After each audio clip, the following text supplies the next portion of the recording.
Long ago, vampires lived all over the earth. They lived in castles that were bigger than an entire village. Vampires and mortals lived in a shaky peace for countless years, until a war broke out and lasted 4 years. In the end, the mortals won, and the remaining vampires fled. All of the vampire lords have died, and there was one remaining prince. He fled and was never seen again. Some say he is living in a castle deep within the mountains, alone with his pupil and mates. Nobody knows what happened to him, but some claim that they heard his songs echo through the mountains. His songs were full of sorrow and longing, and to this very day he still hums these same melodies. "Do you think Prince is still in the mountains?" Papyrus asked, his eyes shining with wonder. "I hope he is okay. He sounds so sad." Geno made a face and shrugged. "Maybe he is still there, but it's just a story. He could just be a made-up character that everyone believes is real." Papyrus tried to sit up, but only had another coughing fit. Geno gently but firmly pushed him back in the bed. "Easy there. Is the mountains in the story the same mountains here that no one goes to, right?"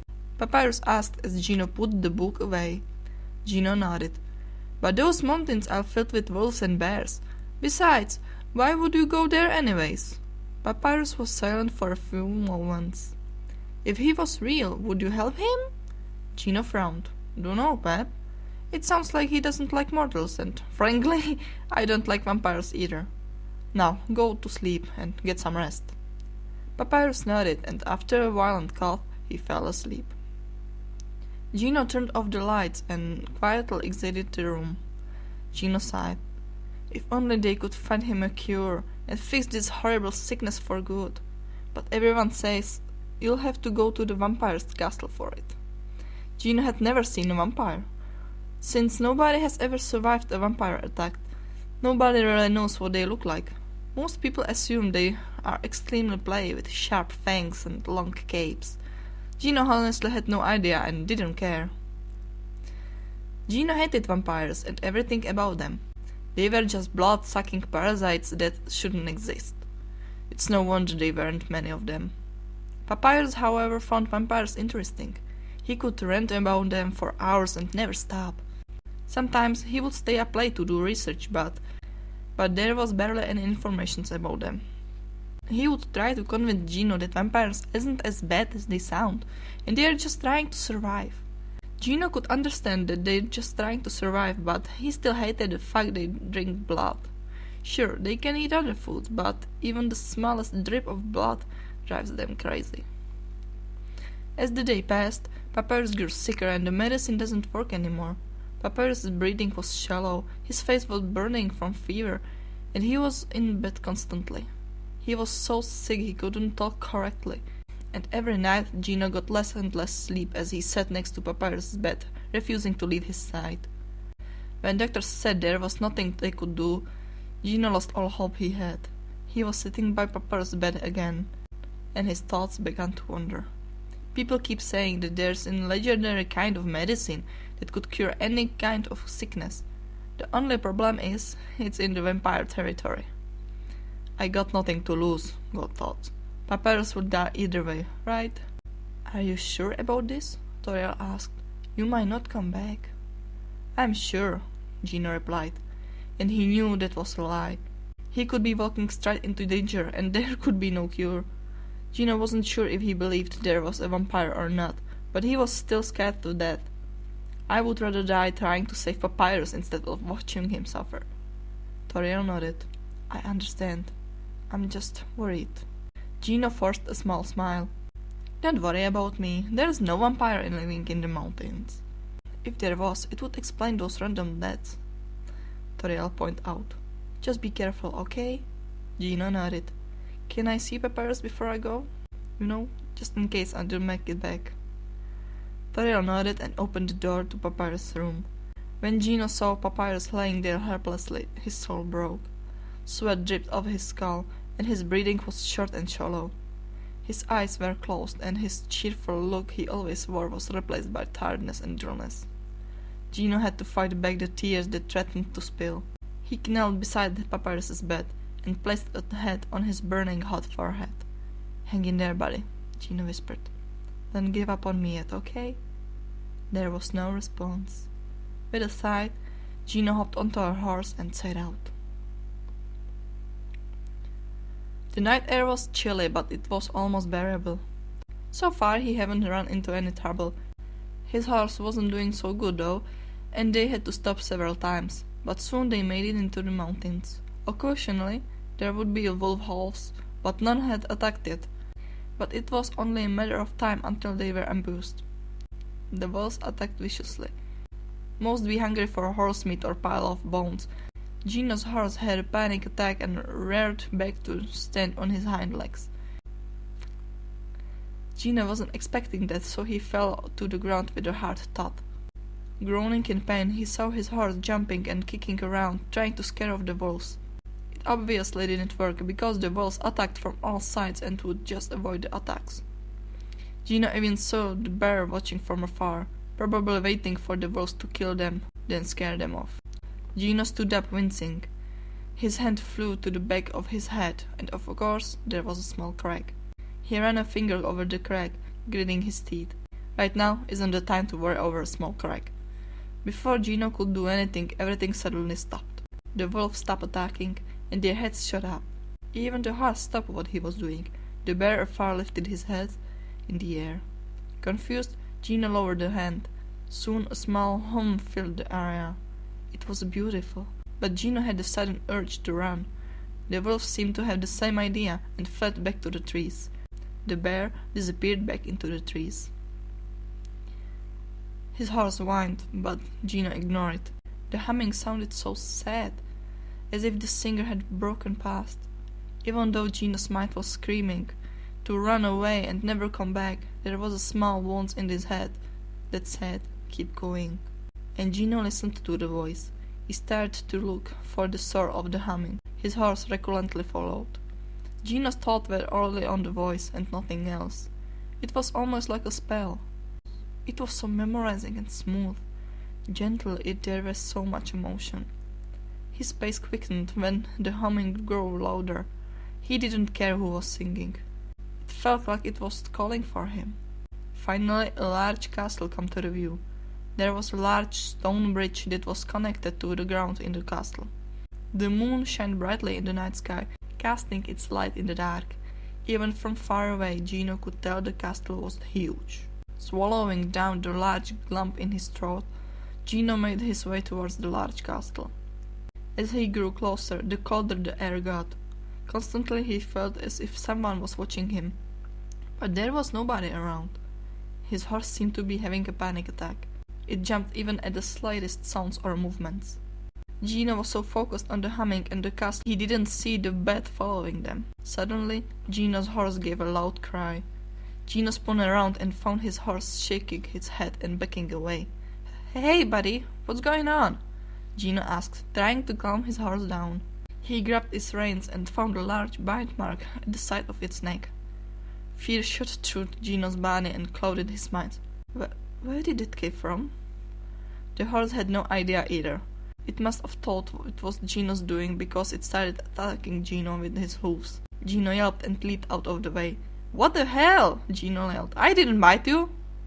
The horse didn't listen. It had an angered and wild look in its eyes along with fear.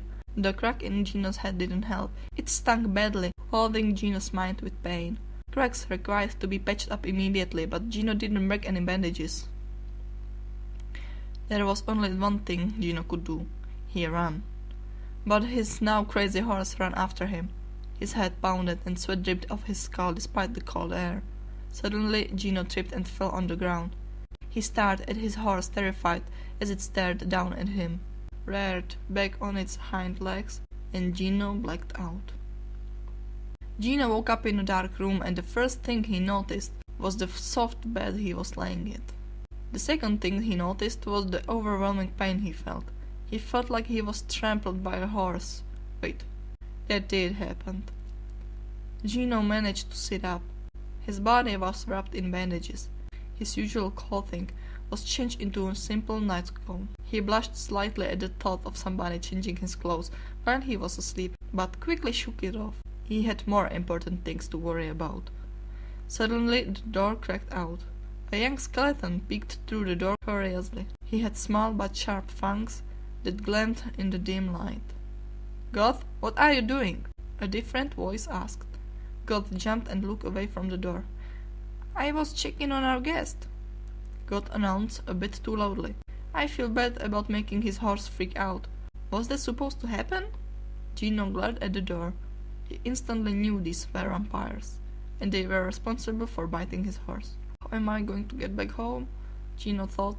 Panic gripped at his soul. What about the cure? What about Papyrus? There was a low chuckle. It happened sometimes. Now, is he awake? After a few moments, the door fully opened. A tall figure with a long dark cloak stood. Beside the tall figure was a shorter figure. It wore a smaller cloak, only white with a long scarf. "Ah, so he is awake," the taller one murmured thoughtfully. "I was starting to think he was dead." Geno jumped and foamed with anger. "Why did you save me then?" They shrugged. "People don't normally come to the mountains, and I wanted to know why you came." They glanced at Goth. Besides, God here felt bad about the horse thing and wouldn't stop bugging me. Goth glared at them but didn't say anything. "So, why are you here?" they asked, and in the flash they were in Geno's face. Geno yelped and fell back. "It's none of your business," Geno growled. "It's not like you were going to hand it over that easily anyway." They shrugged when a maid poked her head in. "Sorry to interrupt you, Lord Death, but the food is ready," they stammered, keeping their head down. "You can come down whenever you're ready." Death nodded and dismissed them. They briefly glanced at Geno and saw his shocked expression. "Wait, you're the prince?" Geno asked, shocked and a bit afraid. How did he not realize this? The book says the prince lives in the mountains, singing his song during the latest hours at night. Prince Death? Huh, was never fond of that name. Think I'll just stick with Death. Before Geno could reply, Death raised a hand. "Anyway, come down the stairs when you're ready. Oh, and don't take too long. I have a little patience." Geno watched Death and Goth leave. Once they closed the door, he let out a loud, frustrated sigh. He hated vampires and everything about them, and now he's stuck in their castle. And the lord just happens to be the prince. Hooray! After a few moments of stalling, Geno pushed himself off the comfortable bed and dragged himself to whatever the dining area is. The place more complex than a maze. Finally, he found a large room with a huge tree with beautiful flowers growing around it. The moonlight shined through the windows. Death was sitting on the ground with a flower crown made out of black roses in his hands. By the looks of it, it was almost finished. "You took a while, so I decided to stop by here," Death murmured without looking up. "If you're wondering why I'm making a flower crown, my mother taught me how when I was little, and now it's a thing I do when I'm thinking." Geno frowned but shrugged. You hate mortals, correct?" Death nodded. "And, you vampires like to drink blood?" Geno asked slowly. Death paused, but gave a small nod. Geno shifted uncomfortably. "So why didn't you just drink my blood? I mean, vampires love blood." Death shrugged. "Thought you were cute and decided I wouldn't. Unless you're okay with a random vampire biting your neck, then just let me know." Geno blushed slightly at being called cute. "Also, who changed my laughing?" Death looked up at him and smirked. "I did." Geno froze and his face burned like fire. So many thoughts ran through his head, like a machine gun firing away. "I'm not too fond of mortals, but you weren't too bad to look at." Death's smirk grew. "Honestly, you're the best mortal I ever seen, and I've seen way too many." "Stop, please!" Geno interrupted. "I didn't came all this way to get fucked by a vampire, okay?" There was a long pause. Suddenly, Death burst out laughing. "Now you think I'm trying to get in your pants? I already took off your pants, sweetie." "Don't call me sweetie," Geno growled. But he was still blushing. Geno never thought the prince of vampires wouldn't turn out to be the gay pervert. "I'm leaving." If Death heard him, he didn't react. He rolled on the floor, laughing so hard that small tears started to form. Geno rolled his eyes and limped away. Death's laugh echoed through the castle. Soon they died down and left the castle quiet once again. Geno still felt uncomfortable with the thought of Death undressing him while he was sleeping. It sent shivers down his back. After a few minutes of wandering around, his thought began to drift away. Papyrus' face came into mind, and Geno felt a flash of sadness. He had a week at most to get the cure and come back, or else Papyrus is good as dust. As Geno passed by a group of mates, couldn't help but listen to their conversation. "Was that Death laughing?" one of them asked quietly. "I don't think I've ever heard him laugh like that before. I don't think he ever laughed." Another mate murmured, "Only plain chuckles, but even I can tell they're forced." Geno suddenly felt a bit sympathetic. He forgot all about his hatred for vampires for a few moments. Was Death really that sad? Then he dismissed the thought. There probably wasn't many events happening around here anyway. With a small sigh, Geno continued to walk around the castle.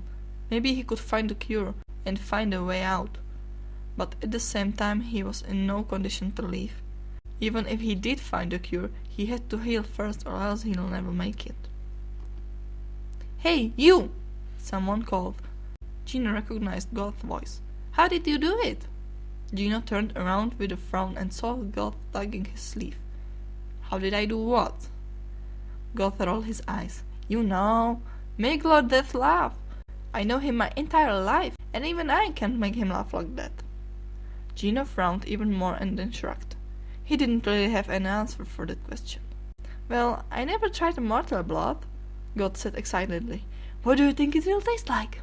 Geno gave Goth a worried look. He hoped Goth wasn't planning on eating him. Well, at least he hasn't eaten anyone yet.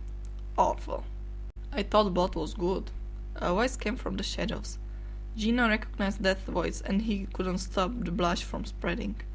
Death stepped out with a smirk on his face. "Come on, Goth, we are going hunting." Excitement lit up in Goth's eyes. "Hunting?" Death nodded. "Go get prepared." Goth nodded and left without another word. Death briefly glanced at Geno's blushing face for a few moments. "Come on, we are both male, it's not a big deal." "Of course it's a big deal," Geno yelled, covering his face with his hands. "Why couldn't you get somebody else to do it?" "Well, the mates weren't comfortable undressing a male," Death replied. "And did you really want Goth to undress somebody at such a young age?" Geno sighed. "I guess not." There was a brief pause. "How old is he anyway?" Death rubbed his chin. Maybe a few 100 years. I lost count." "A few 100 years is not young!" Geno cried in shock. "Were all vampires this old?"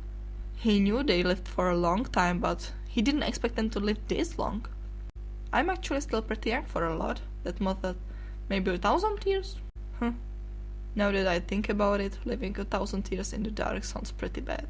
Geno gave Death an odd look, completely ignoring the fact that he's 1,000 years old.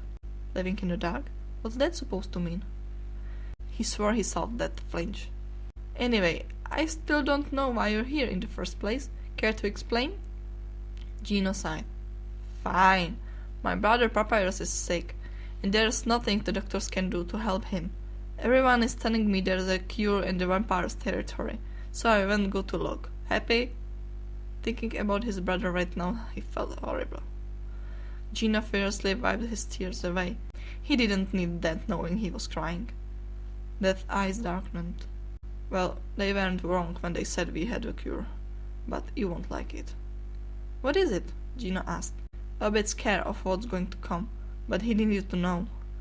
There were a few moments of silence before Death said quietly, "I'll tell you later." 3 days passed and Geno grew more anxious.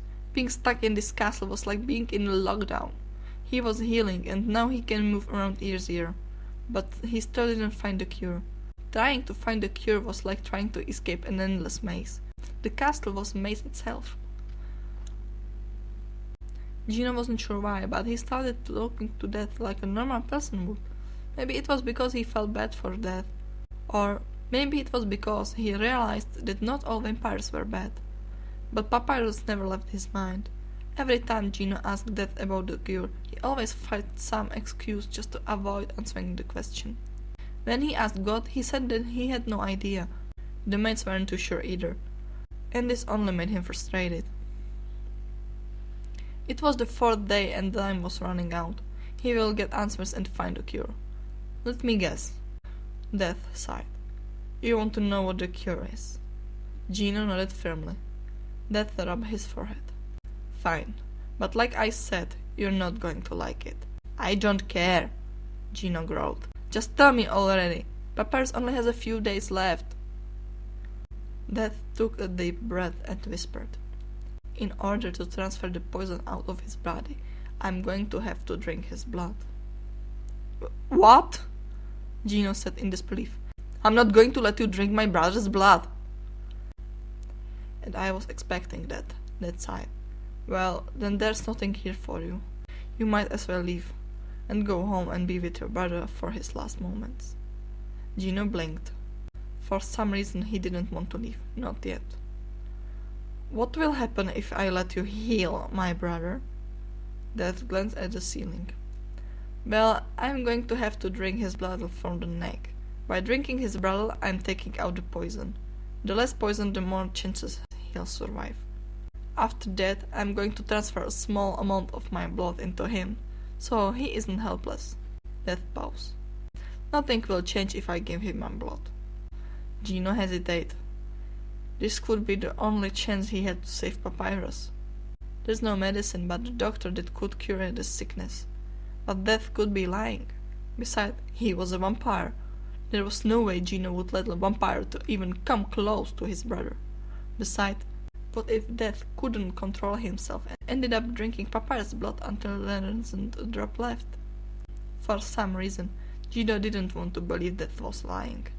Spending these few days with Death, Geno could tell he wanted to help. He wasn't growing a soft side for vampires, not after what they done to the society. But he also found himself not believing the thought. Taking a deep breath, Geno nodded.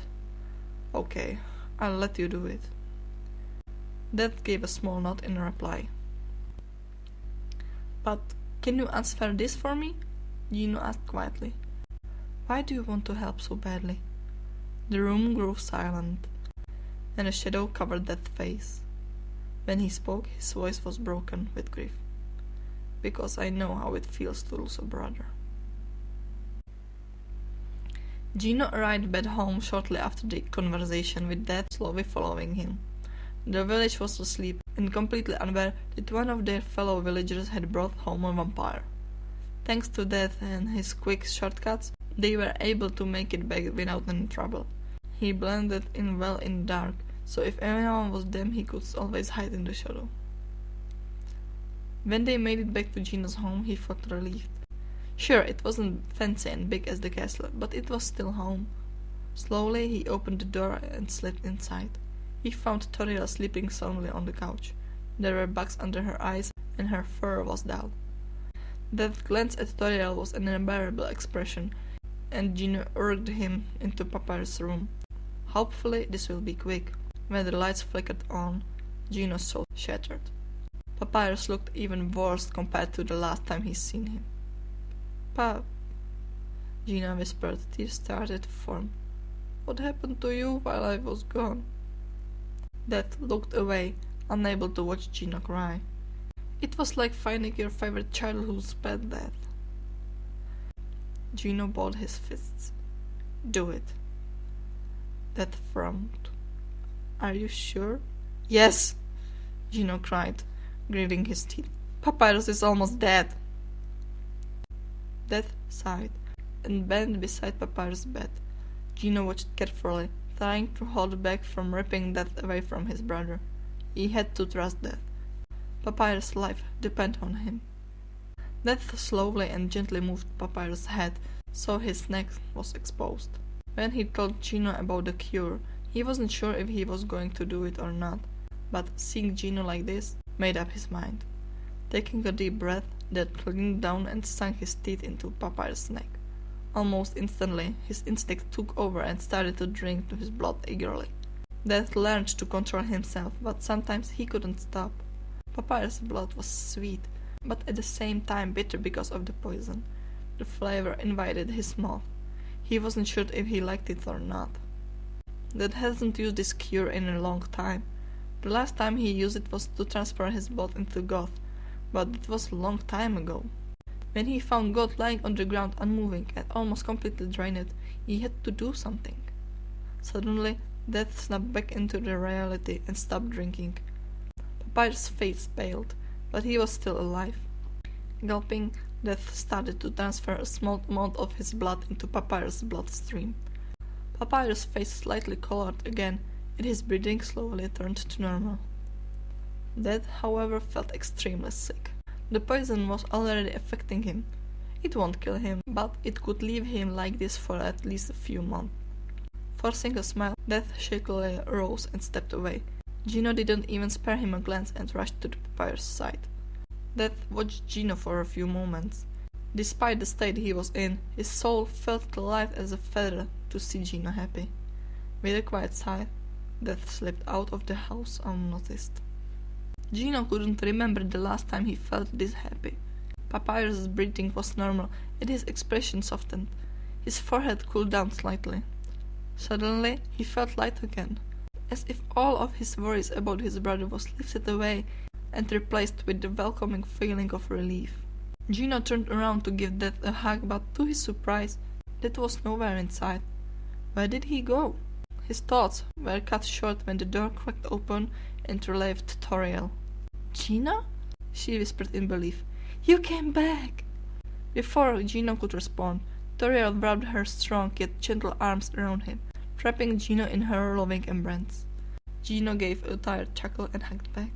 He didn't even realize how tired he felt. "Oh, I was so worried," Toriel whispered, tears of joy pouring down from her eyes. "I thought you wouldn't make it." Geno smiled, his own tears appearing as he was overwhelmed with emotions. "I didn't either, but I had some help." Geno was tempted to look for Death, but he couldn't leave Papyrus alone, not after he just started healing. Papyrus woke up a few days later. He was a bit weak and tired, but other than that, he was okay. When Geno looked at Papyrus' neck, there was a slight mark. It was barely noticeable. Even Papyrus hadn't noticed it. Geno still hadn't told anyone about that.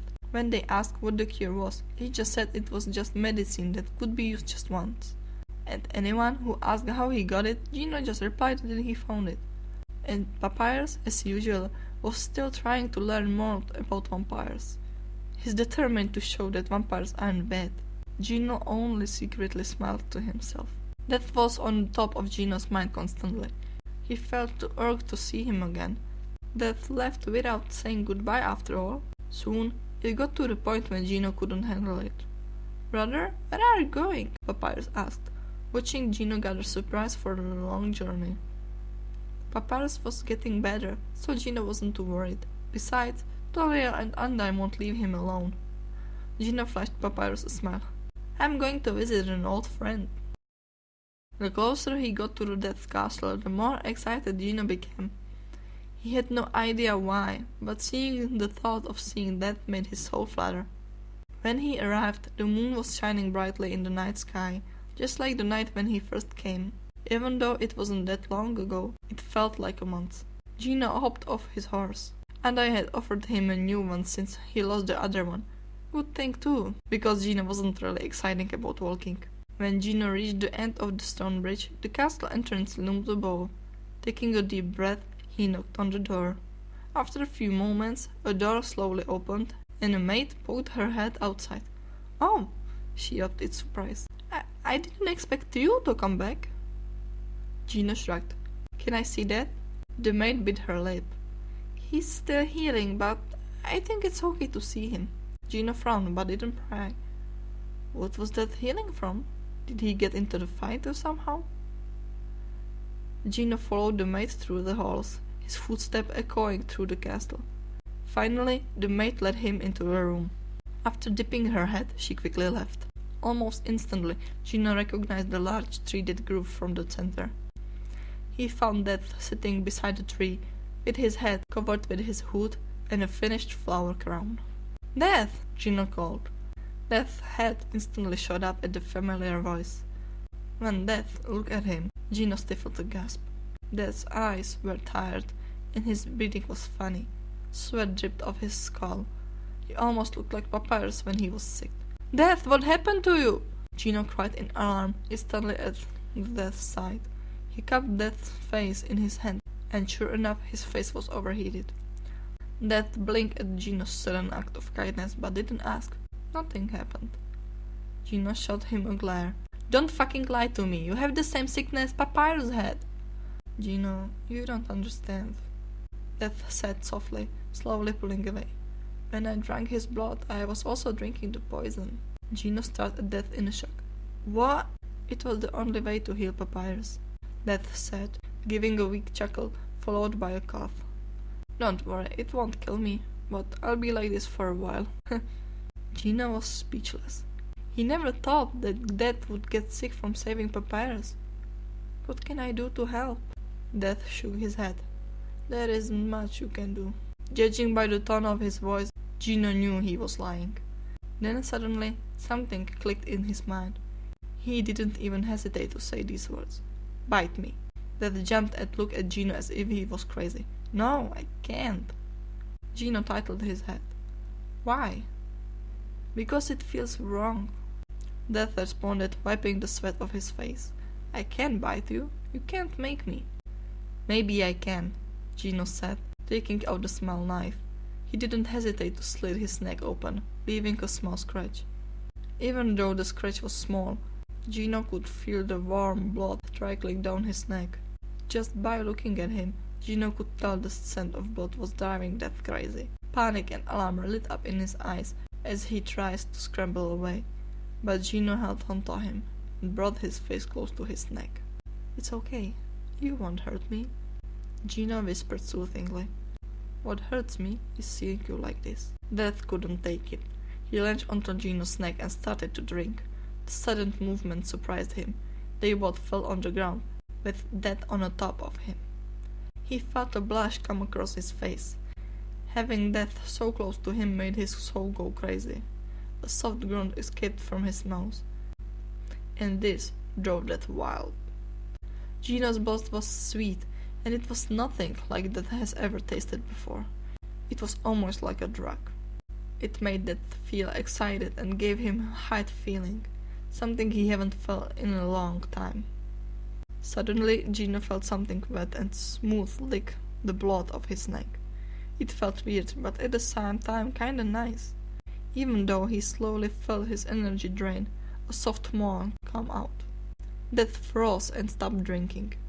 He slowly pulled away, a slight blue blush lighting his cheeks. Geno blushed brighter and tried to flash Death's smile. Feeling better? Geno asked, trying to ignore the feeling in his chest and the position they were in. It made him long for Death's touch. Death blinked, snapping out of his trance. Oh, shit, I'm sorry! Geno smiled. Don't worry about it. See? You're better.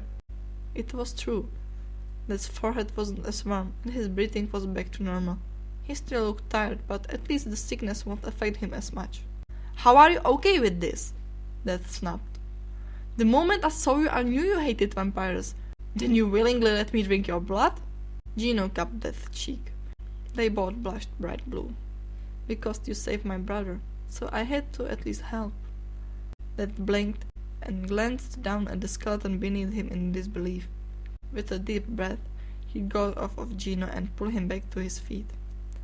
Funny hearing that from you, Death commented, chuckling and scratching the back of his neck. It wasn't hard to know that you thought vampires were mistakes. Geno felt slightly guilty for being that obvious, so he placed the finished flower crown on his head and pulled Death into a tight hug. You are not a mistake. You are flawless.